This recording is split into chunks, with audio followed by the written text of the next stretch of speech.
Muy pocos lo saben, pero lo que ocurrió en la última cena no fue solo una comida, fue una revelación divina que puede cambiar tu vida para siempre.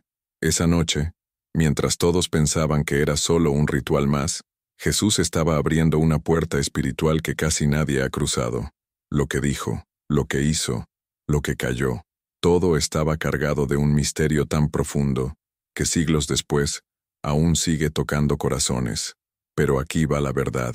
Si no entiendes lo que realmente pasó ese jueves, estás perdiendo el acceso a una de las llaves más poderosas del reino de Dios.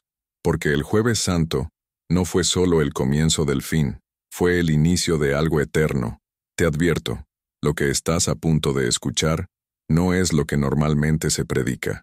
Vamos a ir más allá de la tradición, más allá de la ceremonia. Vamos a entrar en el corazón de Cristo, en su entrega, en su dolor, en su amor. Y cuando lo hagamos, entenderás por qué ese día no es una fecha cualquiera. Es un código espiritual, un legado que está esperando ser activado en ti.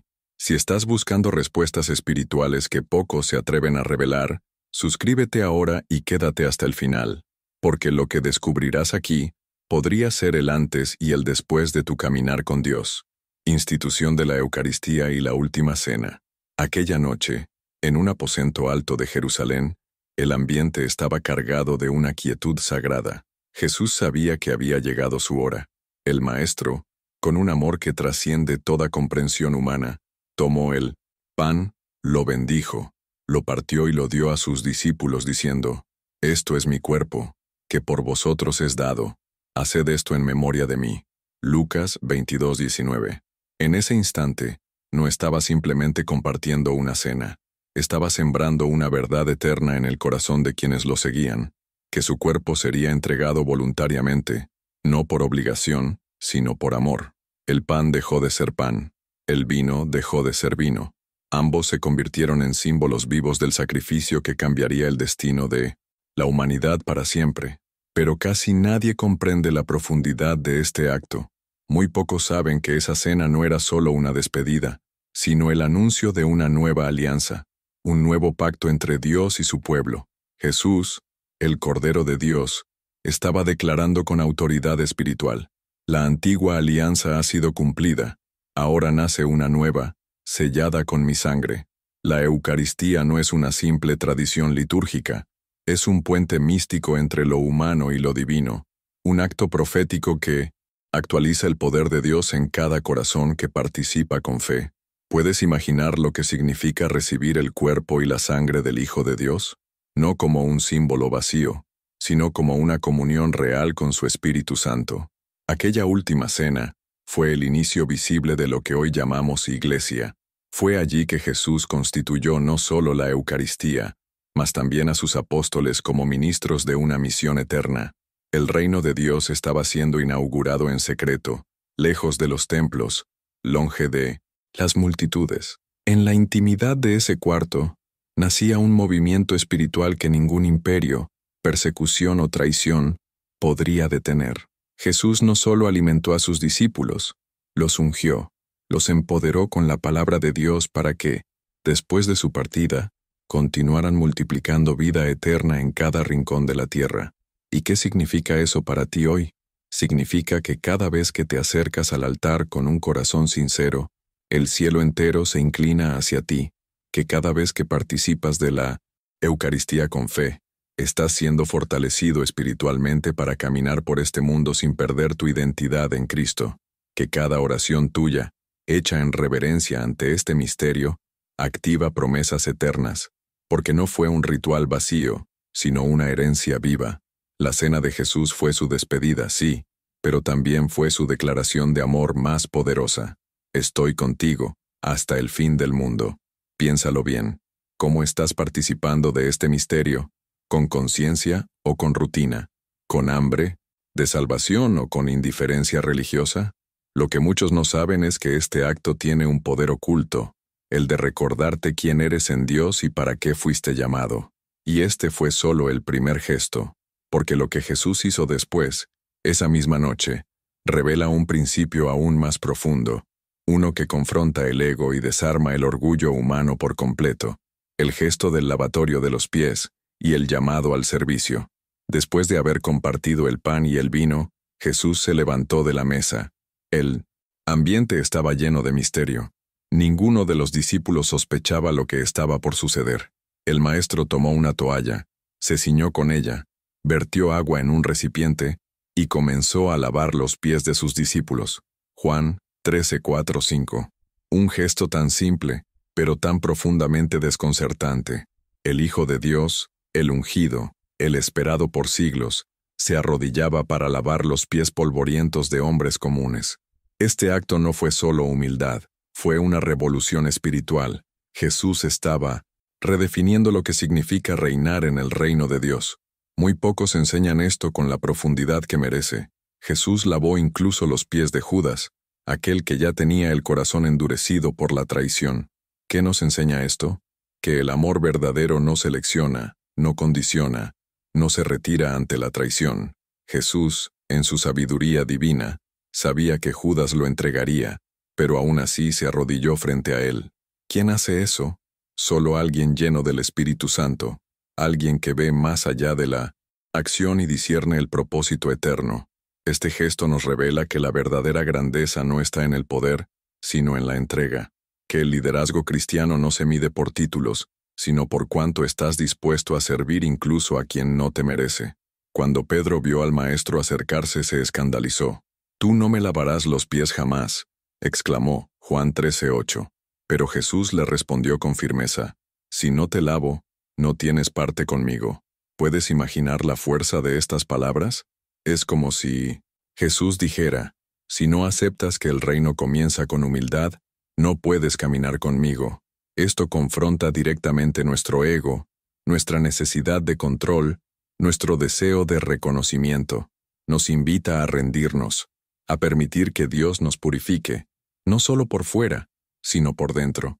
¿Cuántas veces has rechazado que Dios te sirva porque crees que no lo mereces?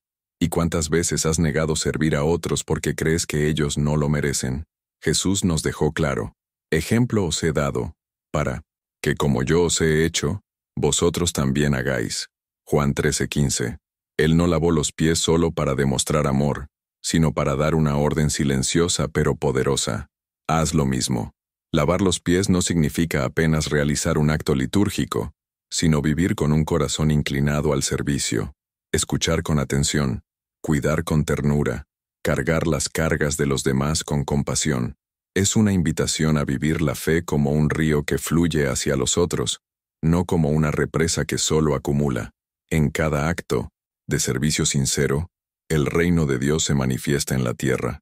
Y ahora te pregunto con el corazón en la mano, ¿a quién te ha llamado Dios a lavar los pies hoy? ¿A quién necesitas perdonar, servir, bendecir en silencio?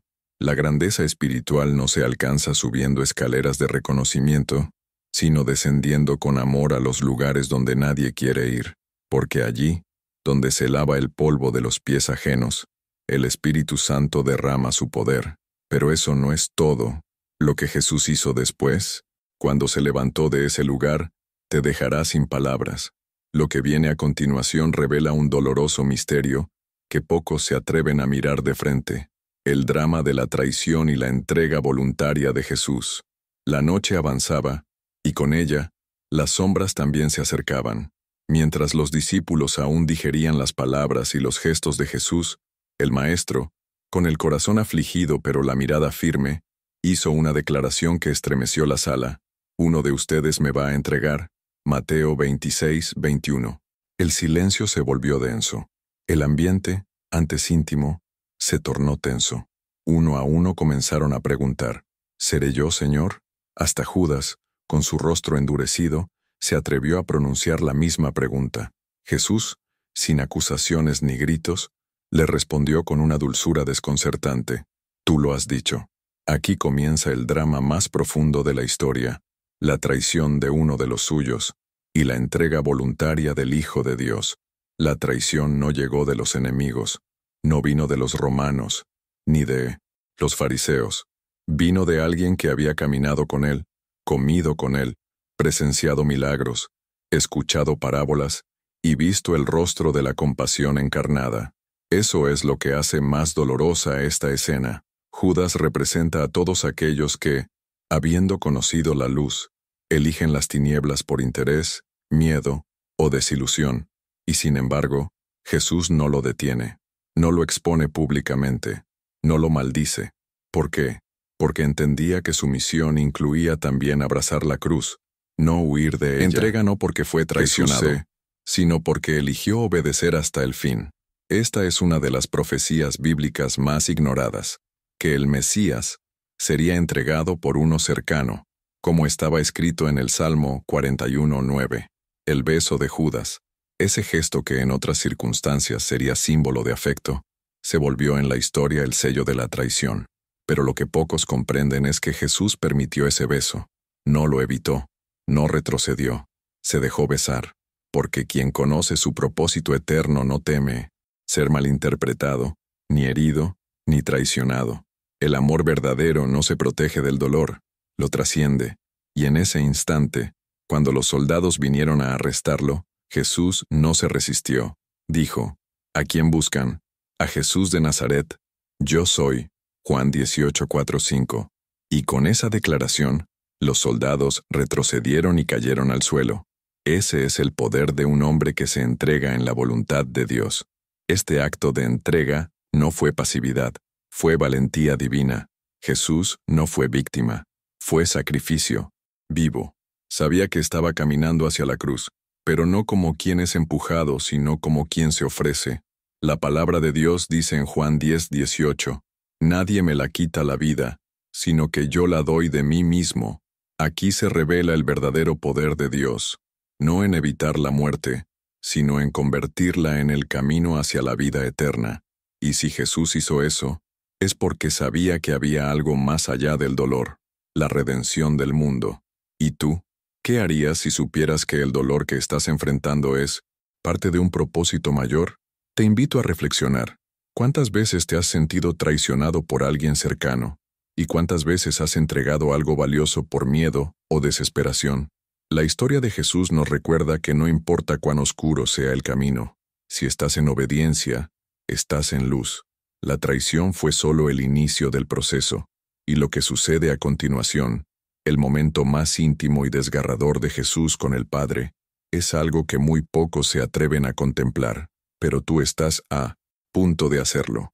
La agonía en el huerto de Getsemaní. La noche se volvió densa, las estrellas parecían más lejanas, y el silencio envolvía todo como un manto de espera. Jesús, acompañado de Pedro, Santiago y Juan, se apartó hacia un lugar llamado Getsemaní. Allí, el Salvador del mundo se arrodilló, no como un rey en su trono, sino como un siervo profundamente angustiado. Mi alma está muy triste, hasta la muerte. Quedaos aquí y velad conmigo. Mateo 26:38. Les dijo a sus amigos más cercanos. Pero ellos no comprendían la magnitud de lo que estaba a punto de suceder. Jesús no temía al dolor físico, temía, con reverencia, el peso espiritual de cargar sobre sí el pecado de toda la humanidad. El Cordero de Dios, puro y santo, se preparaba para ser sacrificado. Fue allí, entre los olivos, que ocurrió una de las escenas más conmovedoras de toda la Biblia. Jesús cayó rostro en tierra, y oró con tal intensidad que su sudor se convirtió en gotas de sangre. Lucas 22:44. Esa no fue una simple oración, fue un clamor que brotó del alma herida por la anticipación del abandono, del dolor, de la cruz. Jesús, el Hijo eterno del Padre, le suplicó, «Padre mío, si es posible, pase de mí esta copa, pero no sea como yo quiero, sino como tú». Mateo 26:39. Estas palabras revelan que incluso el más perfecto se sometió, no por debilidad, sino por obediencia. ¿Cuántas veces tú has orado así, rindiendo tu voluntad aunque duela? Muy pocos entienden el poder que hay en esta escena. Aquí, en la intimidad del huerto, no se trata solo del sufrimiento de Jesús, se trata del precio de la salvación. Getsemaní es donde el alma se quiebra para que la voluntad de Dios se cumpla. Jesús fue fortalecido por un ángel, pero los discípulos dormían. ¿No es así también hoy?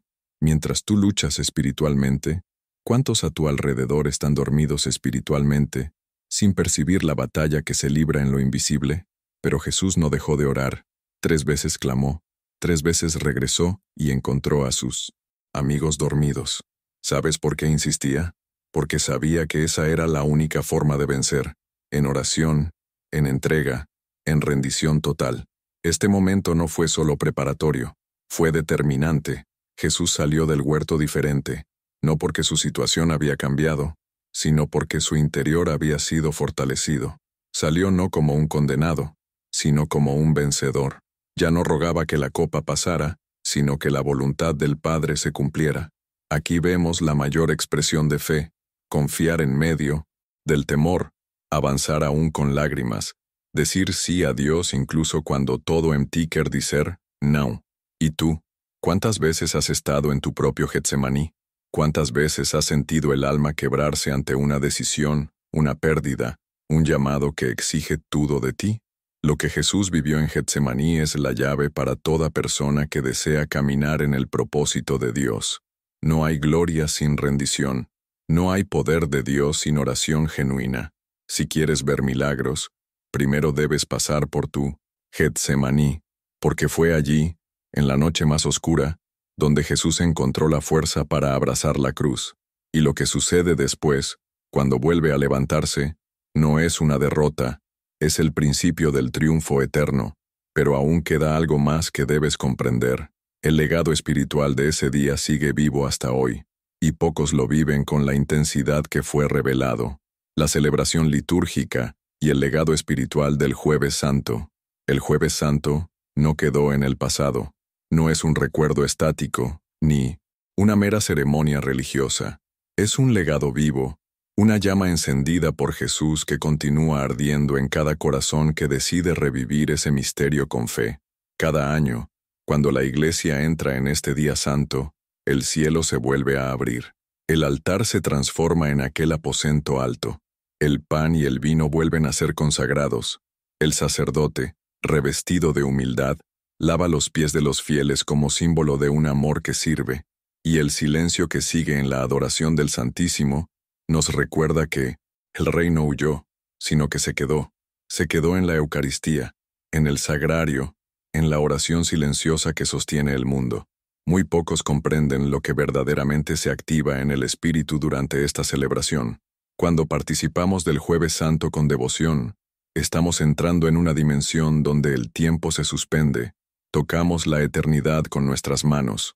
Cada gesto litúrgico no es solo un símbolo, sino una realidad espiritual que nos transforma. El lavatorio de los pies nos llama a bajar de nuestras arrogancias y servir. La Eucaristía nos nutre con el cuerpo vivo de Cristo. Y la adoración en silencio frente al altar desnudo, sin flores ni ornamentos, nos recuerda que el amor fue despojado por nosotros. ¿Has sentido alguna vez este silencio como una presencia que te abraza? El legado del Jueves Santo es claro: comunión, sacrificio y amor radical. No se trata de una fe emocional, sino de una fe encarnada, de tomar decisiones concretas por amor, de renunciar a nuestros caprichos, de reconciliarnos con los que nos han herido. Es una invitación a vivir como Jesús vivió, a entregar lo que somos para que otros vivan. En este día, el Espíritu Santo toca corazones con una ternura que sana, que restaura, que llama. La palabra de Dios en Filipenses 2:8 dice: y estando en la condición de hombre, se humilló a sí mismo, haciéndose obediente hasta la muerte, y muerte de cruz. Esa es la raíz del legado de este día, obediencia nacida del amor. Y no es casualidad que sea en este día que comienza el triduo pascual, porque lo que empieza con una cena íntima, culmina en una cruz ensangrentada, y resplandece en una tumba vacía. El Jueves Santo es la puerta, el umbral del misterio, y solo quien entra por ella con reverencia podrá experimentar el poder de la resurrección en plenitud. ¿Quieres vivir una fe superficial o una transformación real? Todo empieza aquí, en el recuerdo vivo de un Dios que se hizo pan, agua y silencio, para quedarse contigo. Así que te pregunto con todo mi corazón: ¿cómo vas a vivir el próximo Jueves Santo? ¿Como un espectador o como un discípulo? ¿Como alguien que presencia el misterio desde fuera? ¿O como quien lo encarna desde dentro? porque este día no es para observar, es para dejarse consumir por el fuego del amor divino. Y si has llegado hasta aquí, lo que descubrirás en la introducción de este mensaje puede cambiar tu fe para siempre. Cada gesto de Jesús en ese Jueves Santo tenía un propósito eterno. No hubo palabra al azar, ni silencio sin mensaje. Él sabía que su hora había llegado, y aún así, eligió amar hasta el extremo. Ahora te pregunto, desde lo más profundo del espíritu, ¿cuál de estos momentos tocó más tu corazón? ¿Fue la Eucaristía, el lavatorio de los pies, su oración entre lágrimas, o la fuerza con la que abrazó la traición? Déjamelo en los comentarios. Tu experiencia puede iluminar la fe de alguien más, y si sentiste que este mensaje removió algo dentro de ti, suscríbete y activa la campanita. Porque esto no es un canal más, es un lugar donde el Espíritu Santo habla, y tú estás aquí por una razón. No lo ignores, responde al llamado. Y si este mensaje tocó tu corazón, no te pierdas lo que viene después, porque lo más revelador aún está por ser dicho. Hasta entonces, que la paz de Dios te abrace, que su amor te guíe, y que nunca olvides, el cielo sigue hablando. Solo tienes que escuchar.